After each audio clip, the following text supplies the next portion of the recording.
चलिए सब आदमी बैठ जाइए, बैठ जाओ बैठ जाओ। नमस्कार साथियों, प्रतिभा फाउंडेशन के यूट्यूब चैनल पर आप सबका हार्दिक स्वागत है। आज हम लोग जो है अभी अभी यूपीएससी शिक्षक भर्ती का प्रथम शिफ्ट जो हुआ उसका क्वेश्चन लेकर आप लोगों के सामने हम खड़े हैं। और खुशी की बात तो ये है कि मैंने जो सेट करवाया था 1 से 20 शिक्षक बहाली भर्ती के लिए स्पेशल, और बिहार पुलिस साइंस स्पेशल जो क्लास अभी चल रहा है यूट्यूब पर ऑनलाइन मोड में, 1 से 9 तक सेट का डिस्कशन हो चुका है और वो सारे सेट के डिस्कशन से क्वेश्चन बने हैं। टोटल 31 क्वेश्चन 31 क्वेश्चन जो है बीपीएससी ने पूछा है। उसमें से 28 क्वेश्चन जो है अपने यूट्यूब से पूछा गया है, अपने क्लास से पूछा गया। साइंस की बात कर रहे हैं, अदर सब्जेक्ट की हमें नहीं पता क्योंकि हमने उसको नहीं देखा। आप लोग भी जाकर देख सकते हैं क्योंकि इसमें झूठ बोलने की कोई गुंजाइश नहीं क्योंकि प्रत्यक्ष को प्रमाण की थोड़ी ना जरूरत है। इसलिए आपसे कहते हैं कि आप वीडियो को देखिए, कॉपी कलम लेकर बैठिए और उसे नोट कीजिए और उससे रिवीजन कीजिए। अच्छा यहीं से जाएगा, हमने अगर लिखवाया है कि छपेगा यहीं से तो अपने अनुभव से इस बात को बोल रहे हैं कि बिल्कुल छपेगा यहीं से, क्योंकि ऐसी कोई सी कसर नहीं छोड़ रहे हैं जो आपको दुख दे पहुंचाए। एग्जामिनेशन हॉल में जो है आपकी कलम नहीं रुकनी चाहिए, ये मेरी पहली मंशा है। और दूसरी मंशा ये है आपका रिजल्ट इस बार होना चाहिए, क्योंकि रिजल्ट का हम आप लोगों से आशा रखते हैं। ठीक है, चलिए अब हम लोग डिस्कशन करते हैं, बीच बीच में बातें भी करेंगे। बाकी लोग सामने भी है, आप लोग भी नोट कीजिएगा, सब लोग जो भी आए समझ में उसको कीजिएगा। चलिए, निम्नलिखित में से कौन सा पारितंत्र का संघटक है? पारितंत्र क्या होता है? यह एक ऐसा तंत्र है, मैंने इस क्वेश्चन को पहले सेट में करवाया है, एक ऐसा तंत्र है जिसमें जीव जंतु, कीड़े मकोड़े, पेड़ पौधे, जानवर, हम लोग सब रहते हैं। मतलब पादप भी रहते हैं, सूक्ष्म जीव भी रहते हैं, जंतु भी रहते हैं। जब तीनों रहते हैं तो पारितंत्र बनता है। अब बीपीएससी ने क्या किया, एक ट्विस्ट किया। शिक्षक बहाली भर्ती में कभी भी 5 ऑप्शन नहीं आते थे, लेकिन यह आयोग जो है ये हमेशा से इस बात के लिए जाना गया है कि इसमें 5 ऑप्शन होते हैं और एक ऑप्शन जो ई होता है वही नेगेटिव के तौर पे दिया गया है। मतलब ये नेगेटिव नहीं लेता है, लेकिन ये जो ऑप्शन नंबर 5 है नेगेटिव के बदला है, मतलब आपसे गलतियां करवाने के लिए खड़ा है। यूपीएससी ने क्या किया कि हम नेगेटिव नहीं लेंगे लेकिन ऑप्शन 5 देंगे। और यही फिर बीपीएससी ने टीचर बहाली एग्जामिनेशन हॉल में भी किया और इसका प्रभाव बच्चों पर पड़ा है, क्योंकि प्रैक्टिस करके वैसा नहीं गया था सारे बच्चे। खैर हम तो उसको भले ही ऑप्शन 5 नहीं दिए थे, 4 दिए थे, लेकिन क्वेश्चन का मैटर हमने सबको एक लाइन से अरेंज में दिया था। चलिए इस क्वेश्चन को देखिए, तो इसका आंसर होने वाला है ए बी सी। तो कहीं ए बी सी नहीं है, लेकिन एक ऑप्शन आपके सामने खड़ा है ऊपर युक्त में से एक से अधिक। तो चूंकि 1 2 3 तीनों आंसर है तो एक से अधिक है, इसलिए हम लोग आंसर इसके साथ चले जाएंगे। ठीक है, चलिए 29 के बाद सवाल नंबर 30 करते हैं। ए आपके शिफ्ट का क्वेश्चन है, 29 से स्टार्टिंग था तो जहां से वहां नंबरिंग स्टार्टिंग था same to same copy and paste हमने किया है, अपना मन से कुछ नहीं किया। ये नहीं कि क्वेश्चन नंबर 1 डाल दिए, आप लोग जाके देख सकते हैं 29 नंबर क्वेश्चन यही है आपके शिफ्ट का। निम्नलिखित में से कौन सी गैस लैंडफिल से उत्पन्न होती है? लैंडफिल का मतलब होता है दलदली भूमि, दलदली। मेरे साथी, मैंने इस क्वेश्चन को जब पढ़ाना स्टार्ट किया था यहाँ प्रतिभा फाउंडेशन में, तो सबसे पहला सेट में यानी कि बीपीएससी शिक्षक भर्ती बहाली का जो प्रथम सेट था उस सेट में इस क्वेश्चन को मैंने रखा था और मैंने बोला था कि पूछेगा और पूछा। कोई बड़ी मैंने तीर नहीं मारा है, मैंने इस बात को बोलता हूं कि मैं तीर नहीं मारा, लेकिन अपने अंदर जो है एक हौसला बढ़ गया कि हम वह कंटेंट पढ़ा पा रहे हैं जो पढ़ाना चाहिए था। आप लोग ज्यादा लिखिएगा नहीं, क्योंकि मेरा एक मानना है कि कंपटीशन में लिखने वाला इंसान जो ना बुक होता है। क्या करोगे लिख के, बोर्ड में लिखा हो ना, अब बोर्डे का तो सब है, अब हमको उसको पढ़ना है बार बार और उसको याद कर जाना, क्योंकि एग्जामिनेशन में बैठे और वहां क्या करे, टिक करके चले आ, तो लिखने की ज्यादा जरूरत नहीं, आप लोग ध्यान से चलिए। इस सवाल का आंसर है मीथेन। मीथेन जो होता है ये दलदली भूमि होता है, जब भैंस जुगाली करता है तो उसके जुगाली के समय मीथेन गैस निकलता है, गोबर गैस में मीथेन होता है, गैस लाइटर में मीथेन होता है, हरित ग्रीन प्रभाव उसमें भी मीथेन गैस प्रभावित करता है, ठीक ना। आपको बता दे, धान के खेत में मीथेन गैस होता है, कोयला के खान में मीथेन गैस होता है, और आपको बता दे दलदली क्षेत्र में तो बता ही दिए, सब जगहों पर मीथेन गैस होता है और पाई जाती है।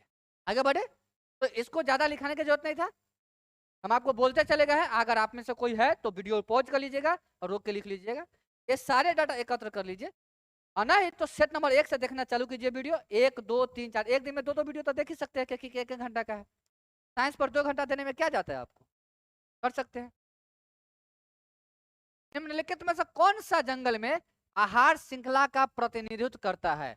आहार श्रृंखला क्या होता है, यह एक ऐसी श्रृंखला है जिसमें आहार यानी भोजन के लिए एक जीव दूसरे पर निर्भर होता है। तो सबसे पहले तो पेड़ आएगा, पादप, ताकि हम दुनिया के हर चीज पादप पर निर्भर है, और पादप सूर्य के प्रकाश पर निर्भर नहीं, क्योंकि ये जो है ये आहार श्रृंखला का हिस्सा नहीं होता है। तो हम लोग आहार श्रृंखला को यहाँ से स्टार्ट करते गिनने का था। पादप, पादप को कोई खाएगा तो शाकाहारी जंतु खाएगा, पादप को कोई खाएगा तो शाकाहारी जंतु खाएगा, शाकाहारी को छोटा मांसाहारी खाएगा, और छोटा मांसाहारी को बड़ा मांसाहारी खाएगा, और बड़ा मांसाहारी को आपको बता दे अपघटक खाएगा, अपघटक खाएगा। इसका यह मतलब है कि पादप को मेढक खाएगा, मेढक को सांप खाएगा, ठीक है। पादप आपको जो है ये उत्पादकता है, उत्पादक है, और मेढक आपको बता दे, मेढक पादप को मेढक खाएगा क्या, नहीं नहीं नहीं, गलत, ये गलत है। पेड़ पौधा को मेढक क्यों खाएगा भाई, गलत है। पादप को खरपतवार खाएगा, ये भी गलत है। हाँ, एक ऑप्शन आया, पादप को हिरण खाएगा। हरिण क्या करता है, शाकाहारी होता है, और क्या करता है, पेड़ पौधा खाता है, और हिरण को कौन खा जाएगा, शेर खा जाएगा। क्या ये मतलब है कि अपना आंसर क्या होने वाला है, ठीक है। तो कुछ ना कुछ लॉजिक है सारे क्वेश्चन में, और 5 गो ऑप्शन देकर जो है बुद्धि को क्या किया है, वाश कर दिया था बीपीएससी। अरे हर बार करता है। आप लोग अगर तैयारी करने में बिगनर है, अभी अभी इंटर करके निकले हैं, बीए पार्ट 1 में है, बीए पार्ट 2 में, तो आप लोग भी इस प्रकार से तैयारी कीजिए कि बीपीएससी अगर आपके सामने फेस हो तो 5 ऑप्शन का मतलब जो है उसमें से क्या करे, छटने स्टार्ट करे। तो हम आपको साइंस को करा देते हैं, बाकी सब्जेक्ट के लिए टीचर यहाँ अवेलेबल है, ऑफलाइन के लिए तो टेंशन नहीं लेना है, ऑनलाइन के लिए नहीं आ रहे हैं टीचर, हम कोशिश करते हैं और यहाँ हमारी टीम भी कर रही है कि आप लोगों के बीच आए। चलिए, सवाल नंबर 32 है, पर्यावरण में प्लास्टिक की क्रिया विघटित नहीं होगा। एक बात बताइए, पर्यावरण में जो प्लास्टिक है गैस की क्रिया द्वारा विघटित नहीं होगा। पर्यावरण में जो प्लास्टिक है उसको जीवाणु विघटित कर देगा। प्लास्टिक, पहले बताइए, प्लास्टिक का विघटन होता है? प्लास्टिक एक अजैव निम्नीकरणीय है, ये कभी भी विघटित नहीं होता है। तो इसमें ऑप्शन दे रहा है कि मृतोपजीवी विघटित कर देगा, परजीवी विघटित कर देगा, जीवाणु विघटित कर देगा, कोई नहीं कर पाएगा। इसलिए तो प्लास्टिक पर बैन लग रहा है, ये हमारे वायुमंडल को हानि पहुंचा रहा है। एक जो है पॉलिथीन को छोड़ दीजिएगा तो वो वर्षों वर्षों तक जो है जस के तस रह जाएगा, वो नहीं गलता है। इसलिए जो है इसका आंसर होगा उपरयुक्त में से एक से अधिक, मतलब कि ये सब जो भी है ये क्या करेगा, विघटित नहीं कर पाएगा। ये में ऑप्शन दिए तक है। अगला सवाल है, ऊर्जा के स्रोत जो कार्बन उत्सर्जन में वृद्धि नहीं करते हैं में शामिल है। ध्यान से सवाल समझिएगा, बहुत अच्छा क्वेश्चन है। ऊर्जा के स्रोत जो कार्बन का उत्सर्जन नहीं करता है, कार्बन के उत्सर्जन में वृद्धि नहीं करता है। क्वेश्चन को समझिए, क्वेश्चन को समझिए, एक ऐसा स्रोत बताइए जो कार्बन के उत्सर्जन में वृद्धि नहीं करता, मतलब कि उससे कार्बन नहीं फैलता है। अब कोयला जला दीजिएगा तो उससे कार्बन धुआं नहीं फैलेगा, प्लास्टिक जला लीजिएगा तो उससे कार्बन नहीं फैलेगा, फैला जाएगा। लेकिन पवन चक्की चलाएंगे तो उससे तो हवा निकलेगा, कार्बन कहाँ फैलेगा। अगर नाभिकीय ऊर्जा संयंत्र निकलेगा तो इसमें तो क्या होता है, आप जानते हो कि इसमें यूरेनियम 235 होता है, हाइड्रोजन होता है, तो उसमें कार्बन कहाँ से आएगा भैया। इसमें सौर सेल में तो कार्बन होगा ही नहीं। मतलब तीनों से, यानी कि बोला ऊर्जा के स्रोत जो कार्बन उत्सर्जन में वृद्धि नहीं करते हैं, तो ये तीनों नहीं करते हैं। में शामिल कौन कौन है, तो ये तीनों शामिल जो है तो उपयुक्त में से एक से अधिक, मतलब तीनों इसमें क्या है, शामिल है। तो इसका आंसर क्या हो जाएगा, उपयुक्त में से एक से अधिक, ये तीनों शामिल है, ये तीनों आंसर होगा। क्या, चलिए अगला सवाल है, आहार श्रृंखला में शाखान्वित श्रृंखला को कहा जाता है। आहार श्रृंखला जो भी होता है उसमें शाखान्वित जो श्रृंखला होता है, इस श्रृंखला को आहार जाल कहते हैं। तो क्या कहते हैं, आहार जाल, फूड चेन, इंग्लिश में क्या बोलते हैं, फूड चेन, फूड चेन। अभी अभी बताए थे, पेड़ पौधा को कौन खाएगा, शाकाहारी खाएगा, शाकाहारी को छोटा मांसाहारी खाएगा, छोटा मांसाहारी को बड़ा मांसाहारी खाएगा, बड़ा मांसाहारी को अपघटक खाएगा। ऐसा तो इसको आहार जाल बोलते हैं। चलिए अगला सवाल है, हरे पौधे सूर्य के प्रकाश की ऊर्जा का ग्रहण करते हैं और उसे खाद्य पदार्थों में परिवर्तित करते हैं, तो कितना परसेंट। ये सवाल में ना कंफ्यूजन है, इसका आयोग आंसर क्या लेगा ये देखना है। आपको हम एक बात बताते हैं कैसे आयोग है। यूट्यूब पर बहुत सारे टीचर कराए होंगे, बहुत अच्छे अच्छे प्लेटफॉर्म पर के टीचर पढ़ाए होंगे।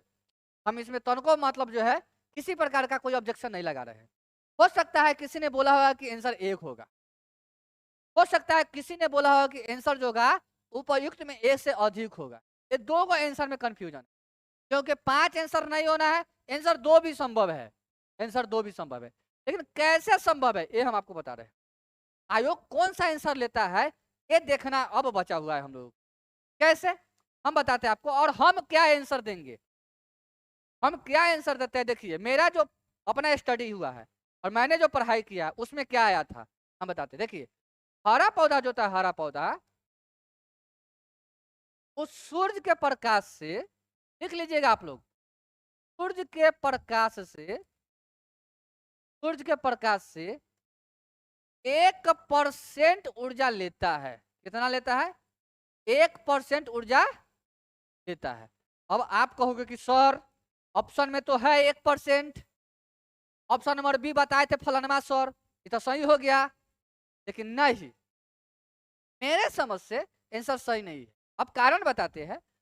हो सकता है आपके पास बहुत अच्छे अच्छे टीचर होंगे, बहुत बड़ी महारथी जो किताब छापते हैं, बड़ा बड़ा इंस्टीट्यूट चलाते हैं, हो सकता है एक आंसर दे दिए होंगे, लेकिन हम उन्हीं के किताब में नहीं बल्कि बहुत बेहतरीन बेहतरीन किताब में आपको इस चीज को बताएंगे। यहाँ तक कि गूगल भी बताएंगे, गूगल भी इस बात को बोला है, मैंने सारा खोजबीन करके तब यहाँ उतरे।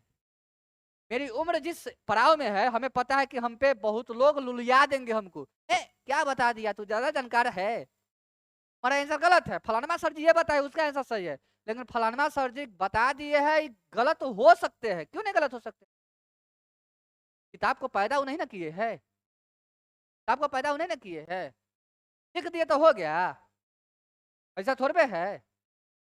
नहीं, बात को समझिए, समझने वाली बात है। हरे पौधे सूर्य के प्रकाश से 1% ऊर्जा लेते हैं और उसके बाद खाद्य ऊर्जा के लिए, खाद्य ऊर्जा के लिए 1 से 3% ऊर्जा क्या करते हैं, देते हैं, ऊर्जा देते हैं। 1 से 3% ऊर्जा क्या करते हैं, देते हैं। ये है गूगल पे और ये है किताब में भी, एनसीईआरटी के रियल किताब में ये बातें हैं कि सूर्य के जब प्रकाश आता है तब पेड़ पौधा 1% ऊर्जा ले लेता है और 1% से क्या करेगा, क्लोरोफिल के माध्यम से प्रकाश संश्लेषण की प्रक्रिया करके भोजन प्राप्त करेगा, बनाएगा, उससे हम लोगों के पास 1 से 3% तक एनर्जी देगा। एक बात बताइए, जितना लेगा उतने देगा तो हमको कहाँ फायदा हुआ, और पेड़ पौधा उतने देगा तो फायदा क्या हुआ हमको। तो ये मतलब है कि इसका आंसर 1% भी हो सकता था, 2% भी हो सकता था, 5% नहीं हो सकता था, और नहीं तो आंसर होगा इनमें से उपयुक्त में से एक से अधिक। पहला चाहे कि 1 से 3% तक वो क्या करता है, ऊर्जा देता है। ऑप्शन में 1 से 2 देले है यहाँ, तो हम आंसर में ये लिख सकते हैं उपयुक्त में से 1 से अधिक लिखो तो हम ये भी नहीं मान सकते उपयुक्त में से कोई नहीं, कोई नहीं आंसर नहीं हो सकता है, क्या कि हो सकता है आयोग केवल इतना ही ले, हो सकता है मे बी। तो इसको क्या करते हैं हम लोग 95% जो है हम जो है डी आंसर के साथ जाते हैं, और 5% जो है हम 5% जो है 5% ऑप्शन बी के साथ जाते हैं, और देखते हैं आंसर की में इंतजार करते हैं हम दोनों आदमी, और देखते हैं कि आंसर की में आंसर इसका क्या आता है, ठीक ना। चलिए, इसका आंसर उपयुक्त में से 1 से अधिक होना चाहिए कि 2% 1% इसके बीच का होता है, ठीक ना, और नहीं तो हो सकता है कोई ई भी लगवा दिया होगा, उपयुक्त में से कोई नहीं, गलत है ऑप्शन, लेकिन 1% अधिकांश टीचर लगवाए होंगे, ठीक ना। लेकिन इसका मैटर ए है, मैंने इसको पढ़ा है। अगला पढ़ते हैं सवाल, किसके नेतृत्व में चिपको आंदोलन को मजबूती मिली थी। ये तो सुंदरलाल बहुगुणा है, बहुत फेमस है। चिपको आंदोलन उत्तराखंड में हुआ था, इसमें पेड़ों की कटाई होती थी, तो वहां का स्थानीय लोग क्या करते थे, पेड़ से चिपक के रोने लगते थे, कहते थे माई गे माई ना काटो। उसका नेतृत्व कौन कर रहे थे, सुंदरलाल बहुगुणा। मेधा पाटकर जो थे ये जो है नर्मदा बचाओ आंदोलन से जुटे, नर्मदा बचाओ आंदोलन। अगला शिफ्ट के लिए मतलब आगे कोई लड़का अगर तैयारी करता है, स्टूडेंट तैयारी करते हैं आप लोग में से कोई, तो आगे शिफ्ट में ये पूछा जा सकता है कि बताइए तारी विरोधी आंदोलन कहाँ हुआ था, तारी विरोधी आंदोलन ये पूछा जा सकता है, में भी एक्सपेक्टेड है मेरे हिसाब से, क्योंकि बिहार पुलिस में एक क्वेश्चन पूछा हुआ है मद्य निषेध के एग्जामिनेशन हॉल, और ये सभी क्वेश्चन तो पूछा हुआ है ये है। तो तारी विरोधी आंदोलन जो था नेल्लौर में हुआ था, नेल्लौर जो है ये आंध्र प्रदेश में है। आप लोग इसको नोट कर लीजिए, ये हो सकता है मे भी अभी 3 दिन को एग्जाम बचा हुआ है तो आगे पूछा जाए, पता नहीं, तो इसको बढ़ते आगे लेकर। अच्छा बिश्नोई जी थे, बिश्नोई जी यहाँ ऑप्शन में था बिश्नोई, ये भी आपको नर्मदा बचाओ आंदोलन में भाग लिए हुए थे, जुटे हुए थे।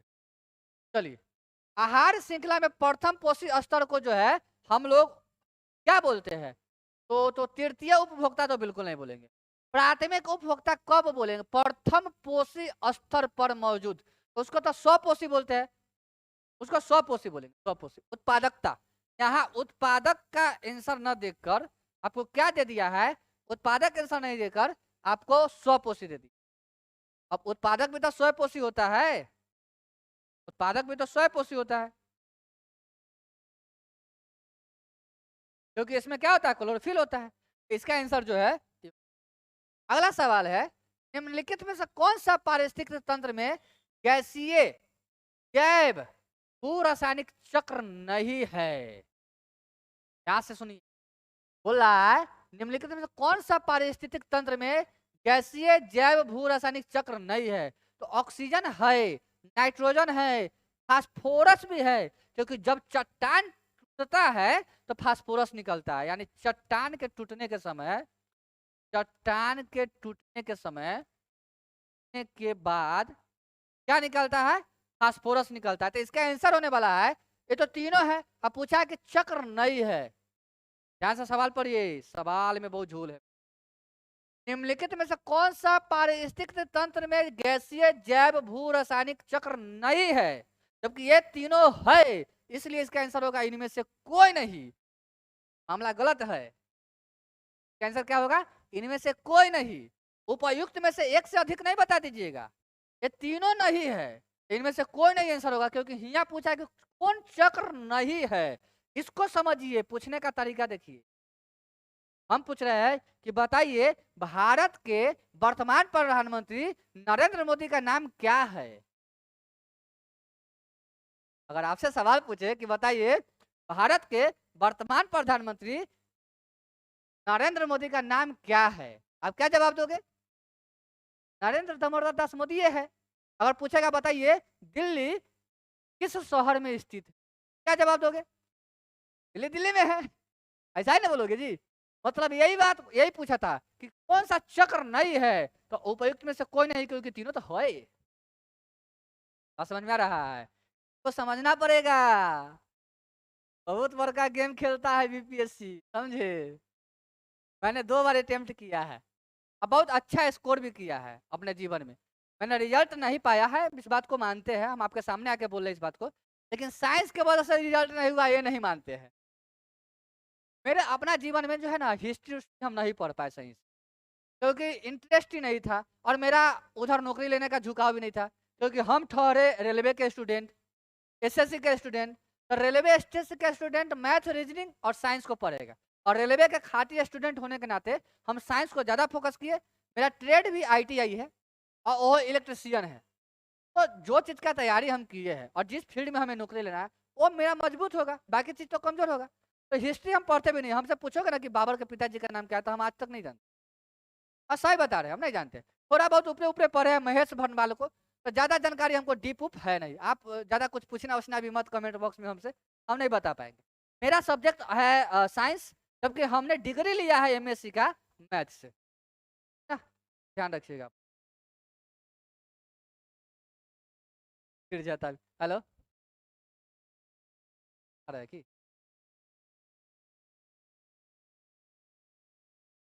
अब तो 21 दिन हो जाते, टाइम लगते ना। 21 दिन हो गए तब ऑफलाइन से। हाँ, एकदम। अब नहीं, एक करने में टाइम लग जाता है।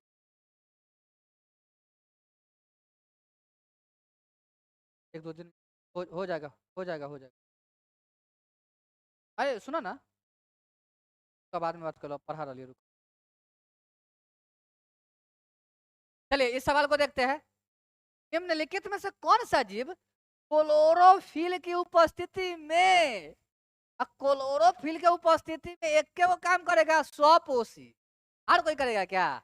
तो स्वपोषी होगा, वो करे ना क्लोरोफिल की जरूरत है कि कोई जंतु या जीवाणु को कहला जरूरत है। तो निम्नलिखित में से कौन सा जीव क्लोरोफिल की उपस्थिति में सूर्य का प्रकाश उपयोग कर अकार्बनिक पदार्थों को कार्बनिक युग में परिवर्तित करता है? तो यह स्वपोषी मतलब पेड़ पौधा। बड़े सुनो रे, है।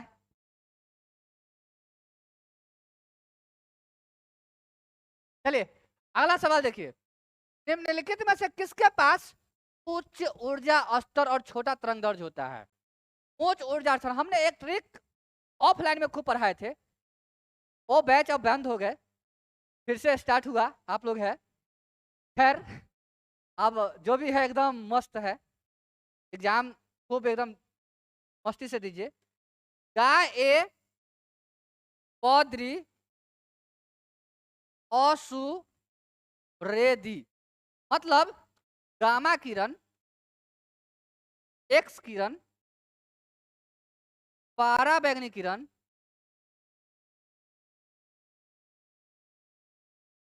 दृश्य किरण, अवरक्त किरण, सूक्ष्म किरण, रेडियो या तरंग कह दो, ये सब तरंग है, और दीर्घ तरंग। जब इधर की ओर आएंगे, ध्यान से सुनिएगा, ये हम ऑफलाइन में पढ़ा चुके हैं बहुत बार, सेट में भी डिस्कशन में भी दे चुके हैं। जब इधर से इधर आएंगे तो दो चीजें बढ़ेगा। इधर से आएंगे तो दो चीजें बढ़ेगा। एक क्या बढ़ेगा? तरंग दैर्ध्य, तरंग दैर्ध्य। दूसरा बढ़ेगा वेग, और तीसरा बढ़ेगा ऊर्जा स्तर। मतलब हम कह सकते हैं बाद बाकी सब घटेगा, बाद बाकी सब घटेगा। ठीक है, मतलब कह सकते हैं निम्नलिखित में से कौन सा, किसके पास उच्च ऊर्जा स्तर और छोटा तरंग दैर्ध्य है? अच्छा, छोटा तरंग दैर्ध्य किसके पास होगा? उच्च ऊर्जा स्तर, उच्च ऊर्जा स्तर और छोटा तरंग दैर्ध्य है, मतलब कि ऊर्जा स्तर अधिक होना चाहिए। अच्छा, इसमें ऊर्जा स्तर आंसर नहीं होगा, सॉरी माफ कीजिएगा। तरंग दैर्ध्य वेग बढ़ता है, बाकी सब घटता है। अब देखिए निम्नलिखित किसके पास उच्च ऊर्जा स्तर और तरंग दैर्ध्य होता है, छोटा तरंग दैर्ध्य। तो छोटा तरंग दैर्ध्य इसका होगा, इधर क्यों जाते तो तरंग दैर्ध्य बढ़ता है, मतलब गामा का सबसे छोटा तरंग दैर्ध्य होगा। ऑप्शन में गामा है नहीं, एक्स किरण है नहीं, पराबैंगनी है, क्या आंसर होगा? बस एक ओके पकड़ना है, एक ओके। एक गामा किरण का तरंग दैर्ध्य सबसे छोटा होता है लेकिन ऑप्शन में नहीं है। एक्स किरण का तरंग दैर्ध्य सबसे छोटा हो लेकिन ऑप्शन में नहीं है। तो पराबैंगनी है तो पराबैंगनी किरण का जो है तरंग दैर्ध्य छोटा होगा, ऊर्जा स्तर उच्च होगा, क्योंकि इधर से इधर जाते हैं तो तरंग दैर्ध्य वेग केवल बढ़ता है, बाद बाकी सब घटता है। तो ना कहा जाइबा राजा, नजरिया लगाई की देख रहे हो ना, उम्र कम है, अनुभव कम नहीं है। अरे एग्जाम देते देते बुढ़ा गए, देख रहे हो दाढ़ी पक रहा है, ठीक ना। अपना नौकरी नहीं हुआ इस बात को हम मानते हैं, लेकिन साइंस कमजोर है इस बात को हम नहीं मानते हैं। मैथ कमजोर है इस बात को नहीं मानते हैं, क्योंकि मैथ और साइंस की वजह से नौकरी मेरा नहीं रुक रहा है। मेरा मेडिकल की वजह से नौकरी रुक रहा है कि मेरा एग्जाम निकल जाता है, मेरा एग्जाम निकल जाता है, मेरा मेडिकल अनफिट हो रहा है। और हर बार 2 गो 3 गो जगह फंसते हैं, और महीना में 4 गो 5 गो हम कंपटीशन देते हैं हर महीना। कल के वीडियो में हम बताए थे मेरा पर महीना का 5,000 रुपया मतलब जो है पढ़ाई पे जाता है पर महीना। कितनों बचाएंगे तब 5,000 जाना तय है। हाँ, आपको क्या लगता है? चलिए 40 के बाद सवाल हम 41 देखते हैं। प्रत्येक पोषी स्तर पर गैर अपघटनीय रसायनों के लगातार रासायनिक संचय की प्रक्रिया को क्या कहते हैं? एक बात हम आपको बताते हैं, ये सवाल जो है ना, ये सवाल आपको एनसीईआरटी में नहीं है, आउट ऑफ सिलेबस के क्वेश्चन है, लेकिन दिमाग लगा के क्वेश्चन फिट किया हुआ है, बड़ा ऊंचा स्तर का क्वेश्चन है। सवाल बोला प्रत्येक पोषी स्तर पर गैर अपघटक रासायनिक लगातार रासायनिक संचय की प्रक्रिया के किस रूप में जाना जाता है? तो कभी भी रूपात्मक आवर्धन सुने हैं? कोई किताब में पढ़े हैं? कभी भी तापजनक आवर्धन पढ़े हैं? कोई किताब में नहीं मिला होगा पढ़ने के लिए। लेकिन जैविक वर्ड पढ़े होंगे, जैविक, ये जैविक वर्ड आप पढ़े होंगे। इसका यह मतलब है कि यही आंसर बनने वाला है, जैविक आवर्धन, क्योंकि जो पढ़ल होता है वह तो होता है, जो पढ़ल होता है वह तो होता है, जो नहीं पढ़े उसके बारे में चर्चा हो गया है, इसका मतलब नहीं होगा। अब इतना दिन दिन भर पढ़ते हैं और ये बात हमारा सामने नहीं आया तो कहाँ से होगा? इसका मतलब नहीं होगा।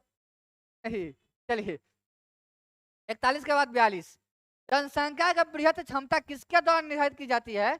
तो जन्म दर, सीमित संसाधन, जनसंख्या वृद्धि दर, ये तीनों ऑप्शन गलत है, क्योंकि तीनों में से जनसंख्या की वहन की क्षमता, ये तो जनसंख्या की वहन की क्षमता निकालने के लिए आपको पोषण स्तर निकालना पड़ेगा। क्या निकालना पड़ेगा? ऑप्शन में कहिए पोषण स्तर नहीं है, क्या मतलब है? प्रयुक्त में से कोई नहीं आंसर जाएगा, मतलब कि नहीं, तीनों में से कोई नहीं है, क्योंकि इसके लिए आपको पोषण स्तर निकालना पड़ेगा। मेन चीज यही है, पोषण स्तर। अगला सवाल है मैथोमोग्लियम निम्नलिखित में से किसके दूषित पानी के कारण होता है? ये सवाल हम अभी तक सेट में नहीं, ये छूटा था 31 में से 3 छूटा है, एक ए भी है उसमें से छूटने वालों में से। इसका आंसर होगा नाइट्रेट। कैडमियम के कमी से इटाई इटाई रेग हो जाता है। क्या? Itai itai. फॉस्फेट के कमी से भी जो है हड्डी कमजोर हो जाता है, हड्डी कमजोर होता है, ठीक ना। तो इसका आंसर होगा नाइट्रेट। आगे बढ़े 43 के बाद 44, पारित तंत्र में ऊर्जा का प्रवाह एक दिशीय होता है, लगातार कई बार बताया है, किस प्रकार से होता है? यह है उत्पादक, यह है प्रथम उपभोक्ता, यह है द्वितीय उपभोक्ता, यह अपघटक। तो ये ना इस डायरेक्शन में चलता है, और 10% ऊर्जा जो है हमेशा जाते वक्त हास हो जाता है इसका। और लैंडमान का नियम इसको कहते हैं एक दिशीय, यूनिसेलर है, ठीक ना, केवल एक दिशीय चलता है। तो इसका आंसर होगा एक दिशीय। 44 के बाद 45, माता पिता से संतति। तो अब यहाँ से पर्यावरण का क्वेश्चन है, यहाँ से साइंस का क्वेश्चन, और यहाँ से साइंस के क्वेश्चन भी पकड़िएगा, बहुत घुरा घुरा के क्वेश्चन पूछा। आइए हम आपको डिस्कशन कराते हैं। माता पिता से संतति में लक्षणों के पहुंचने की प्रक्रिया को अनुवांशिकता कहते हैं। अब कहा है कि मास्टर जीन काहे नहीं होगा? जीन, यहाँ ऑप्शन में जीन भी है, हम आपको बता देते हैं। क्या बोला है? प्रक्रिया को क्या कहते हैं, ये थोड़े बोला है कि उसको क्या कहते हैं। सवाल को पढ़िए, सवाल में क्या बोला है कि माता पिता से संतति में लक्षणों के पहुंचने की प्रक्रिया को क्या कहते हैं? ये बात तो नहीं बोला है कि कौन लेके जाता है। लेके जाता है जीन, लेकिन लेके जाने की जो प्रोसेस होता है उस प्रोसेस को हम लोग आनुवांशिकता कहते हैं। इसके जनक टी.जे. मेंडल, ग्रेगर जॉन मेंडल को माना जाता है, जो पोलैंड के वैज्ञानिक थे और एक पादरी थे। उसने मटर के 7 गुणों पर अध्ययन किया था, ठीक ना। अब मरने के बाद उनका ये जो है गुण ये साबित किया गया बाद में। मर गए थे वो खोज के बाद में, खोज के वो मर गए थे, तब तक किसी को जानकारी नहीं था। मरने के बाद इनका जो है इतिहास सामने आया, यह जो है अनुवांशिक के बारे में पहले से बता चुके। 78 ओम के नियम के सत्यापन के लिए ध्यान रखने वाली बात क्या है? तो आपको एक बात बताते हैं, ओम के नियम जो है, ओम के नियम, ओम के नियम ध्यान से सुनिए। ओम के नियम जो होता है वो भी बराबर होता है आई आर, यानी आप ये कह सकते हैं तो अगर हम श्रेणी क्रम में जोड़े, श्रेणी क्रम में तो दो बातें होती है। क्या होता है दो बातें? पहला तो धारा समान होगा, विभवांतर अलग अलग, ये बातें बता चुके हैं कि नहीं बता चुके हैं? तो ओम के नियम को है। और एक बात जानिए, धारा का जो मान होता है इसको आमीटर से मापते हैं। धारा के मान को क्या मापते हैं? आमीटर से। और विभवांतर के मान को वोल्ट मीटर से मापते हैं। से मापते हैं वोल्ट मीटर। हम लिख सकते हैं ए मीटर को श्रेणी क्रम में, सही है, ए मीटर को श्रेणी क्रम में जोड़ता है धारा मापने के लिए। अब वोल्ट मीटर को समांतर क्रम में जोड़ा जाना चाहिए, ये सही बात। ए मीटर को श्रेणी क्रम में जोड़ेंगे, क्यों? क्योंकि धारा मापता है। अब विभवांतर इसका अलग अलग होता है। अब वोल्ट मीटर को समांतर क्रम में इसलिए जोड़ेंगे क्योंकि ये विभवांतर मापता है, धारा अलग। क्या? 78 के बाद 79, बाढ़ को रोकने के लिए सबसे उत्तम विधि क्या है? तो अगर आपको बाढ़ रोपना है तो सबसे बड़का काम कीजिए, वन का रोपण कीजिए। अच्छा, वन का रोपण कीजिएगा तो वर्षा खूब होगा। अब वर्षा खूब होगा तो बाढ़ रुकेगा कि बाढ़ होगा? सोचने वाली बात है। टेंशन बना रोपण होगा क्या? लॉजिक लगाइए, लॉजिक। अच्छा, दूसरा है वन उन्मूलन कीजिए। वन उन्मूलन कीजिए मतलब वन का काट दीजिए। अब वन काट देंगे तो बाढ़ रुकेगा? वन काट देंगे तो झील, तालाब, नदी, समुद्र का जो पानी होगा बाढ़ को रोक लेगा? नहीं ना। तो ये भी गलत, क्या कि वना रोपण से बारिश होती है। वन का उन्मूलन कर देंगे तो क्या होगा? समुद्र का जो पानी अगर बाढ़ आ जाए तो इससे उसका कोई इफेक्ट नहीं पड़ने वाला है, यार बढ़वे करेगा। और चराई कर देंगे खेतों का, जमीनों का, तो भी इससे कोई इफेक्ट नहीं पड़ता। इनमें से सबसे उत्तम विधि क्या है? इनमें से कोई ऐसा विधि ठीक नहीं है जो बाढ़ को रोक देगा। बाढ़ को रोकने के लिए जल के समुचित निकासी का व्यवस्था करना होगा। डैम यानी बांध बनाना होगा जिसमें पानी को एकत्र किया जा सकता है। समझ में आ रहा है? अब आप सोचिएगा कि नहीं नहीं नहीं वन रोप देंगे तो हो जाएगा। बाढ़ को वन रोप दीजिएगा तो और बाढ़ आ जाएगा, क्योंकि वन रोपण से बारिश, बादल बनेंगे और बादल बारिश हुआएंगे, ठीक ना। चलिए, इसका आंसर हो जाए उपयुक्त में से कोई नहीं। अगला सवाल है, ये सवाल जो है सेट नंबर 9 का पहला क्वेश्चन हमारा। खाने के डिब्बों पर जिंक के बजाय टिन की परत चढ़ाई जाती है, क्यों? हम बताए थे को ना का मग अल जन हे एसएन एसएन एसएन एसएन एच जी एच एच के बाद सी यू एच जी ए जी ए। एक क्रियाशीलता श्रेणी है, मतलब इसमें जो ज्यादा क्रियाशील होगा वो दूसरे को बैठा के और अपना आशिष्ट जमा लेगा। इसका ये मतलब है एसएन से पहले जिंक आ रहा है, मतलब टीन को जिंक क्या करेगा? हटा देगा। चल चल तू हट, थोड़ा सा ज्यादा ताकतवर हम है, इस पर मेरा अधिकार है। नहीं, मतलब टीन की तुलना में जिंक अधिक प्रतिक्रियाशील है, इसलिए हम लोग ऐसा लगाते हैं। और इस क्वेश्चन का डिस्कशन सेट नंबर 9, मतलब इससे पहले जो डिस्कशन अपलोड हुआ है उसको देखिएगा। सबसे पहला सवाल यही है, एकदम रगौर के डिस्कशन किए। चलिए, सवाल नंबर, अंडाशय द्वारा कौन सा कार्य किया जाता है? अंडाशय द्वारा प्रोजेस्टेरॉन, एस्ट्रोजन, डिम का निर्माण, तीनों निकलता है, यानी कि उपयुक्त में से सब। इमली में कौन सा अम्ल पाया जाता है? इमली में टार्टरिक अम्ल पाया जाता है। हालांकि टार्टरिक अम्ल को मेथेनोइक अम्ल भी बोलते हैं, हाँ, लेकिन यहाँ उस हिसाब का आंसर नहीं होगा। इमली में टार्टरिक अम्ल पाया जाता है और टार्टरिक अम्ल का रासायनिक नाम मेथेनोइक अम्ल है। तो इसका आंसर मेरे समझ से जो है, क्योंकि वाकई में सच बता रहे हैं, मेरा तैयारी बहुत अप है साइंस का, तो टार्टरिक अम्ल को रासायनिक अम्ल में हम मेथेनोइक अम्ल बोलते हैं। तो इसका आंसर जो उपयुक्त में से एक से अधिक संभव है, ये संभव है। बहुत सारे लोगों को देखकर टार्टरिक अम्ल मार के निकलवा दिए। टार्टरिक अम्ल का रासायनिक नाम मेथोनोइक अम्ल है। देखो तो चेक करके, तंगा सा रुक जाइएगा आप लोग, अभी के अभी दूध के दूध पानी हो जाएगा। हमने इसको पढ़ा है। वाले गइल पी पढ़ा कबाली, अच्छा है ना। इमली में कौन सा अम्ल पाया जाता है? मेथोनोइक अम्ल क्या है? अरे कहला ना सुन रहा है रे, हमारा गूगल नहीं सुनता है, बहिरा हो गया क्या?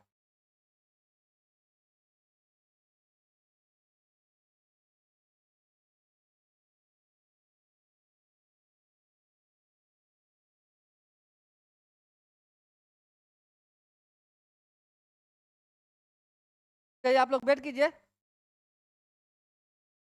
Formic, sorry sorry sorry, formic अम्ल शायद कहते हैं उसको, मेथोनिक अम्ल को फॉर्मिक अम्ल कहते हैं। और फॉर्मिक अम्ल जो होता है वो चीटी में होता है। इसका आंसर ये मतलब है, इसका आंसर टार्टरिक अम्ल सही है। माफ कीजिएगा, थोड़ा सा हमने में कंफ्यूजन था, इसलिए तो हम चेकअप कर रहे थे। इसका आंसर टार्टरिक अम्ल सही है। फॉर्मिक अम्ल को मेथोनिक अम्ल कहते हैं और यह चीटी के डंक में होता है। कॉलीफॉर्म क्या होता है? एक क्वेश्चन हमारे सेट से नहीं, तो 3 क्वेश्चन हम बताए ना, 3 क्वेश्चन नहीं है हमारे सेट से। कॉलीफॉर्म जो है, कॉलीफॉर्म एक प्रकार का जो है क्या है, दूषित करने वाला, जल को दूषित करने वाला जीव। जल दूषित करता है, क्या करता है? जल करता है। यानी पर, और एक कहाँ होता है? ये आपको बड़ी आंत में होता है, आहार नाल के बड़ी आंत में होता है। इसका ये मतलब है प्राणियों में पाचन नाल में उपस्थित होता है और बैक्टीरिया है। 85, विद्युत विभव को मापने के लिए किस उपकरण का उपयोग किया जाता है? एक क्वेश्चन को हमने बोला भी था कि कंफ्यूजन यहाँ पैदा होता है बहुत ज्यादा बच्चों को, और बहुत बार इस क्वेश्चन का तकरीबन हमको लगता है 5 सेट में, अगर 20 क्वेश्चन 20 सेट कराए हैं तो 5 को सेट में इस क्वेश्चन का जिक्र बार बार हुआ है। तो आपको बता देते हैं कि विद्युत जो विभव है, विद्युत विभव, इसको जो मापने का यंत्र है, एक तो आपको वोल्ट मीटर मिल जाएगा, वोल्ट मीटर। तो वोल्ट मीटर क्या मापता है? विभव की उपस्थिति मापता है। क्या मापता है? विभव की उपस्थिति मापता है। गैल्वेनोमीटर, गैल्वेनो गैल्वेनोमीटर ये क्या मापता है? उसके अंदर प्रवाहित धारा मापता है। अब पोटेंशियोमीटर, पोटेंशियोमीटर ये भी जो है विद्युत के विभव की उपस्थिति की जांच करता है। तो वोल्टमीटर पोटेंशियोमीटर सेम काम करता है, और गैल्वेनोमीटर उसकी धारा के प्रवाह को मापता है कि कितना तेजी से जा रहा है। तो उपयुक्त में से एक से अधिक इसका आंसर करेक्ट होगा। आगे बढ़ते हैं। चुंबकीय क्षेत्र है, जिसमें क्षेत्र लग जाएगा उस सदिश राशि। एक व्यक्ति पृथ्वी पर अधिक भार किस स्थिति में धकेल सकता है? अधिक भार जो है सब स्थिति में अधिक भार धकेल सकता है, क्योंकि W बराबर होता है mgh। बस डिपेंड करेगा जी पर कि आप है कहाँ, बस केवल डिपेंड करेगा जी पर, और कुछ पर डिपेंड नहीं करेगा। इसका मतलब है खड़े होने की स्थिति में, जमीन पर लेट जाने की स्थिति में, बैठने की स्थिति में, सब पर ही क्या कर सकता है? डिपेंड करता है। प्रिज्म से गुजरने पर सबसे अधिक अपवर्तित होने वाला तत्व, हम बोले थे कि जब एक प्रिज्म होता है, इससे श्वेत प्रकाश गुजरता है, श्वेत प्रकाश गुजरता है, तो यह 7 रंगों में बढ़ जाता है। 1 2 3 4 5 6 7, जा हो ना ला। हमने कई बार बोला कि नीचे से ऊपर जाएंगे तो तरंग ध्वज वेग बढ़ेगा। बाद बाकी सब घटेगा।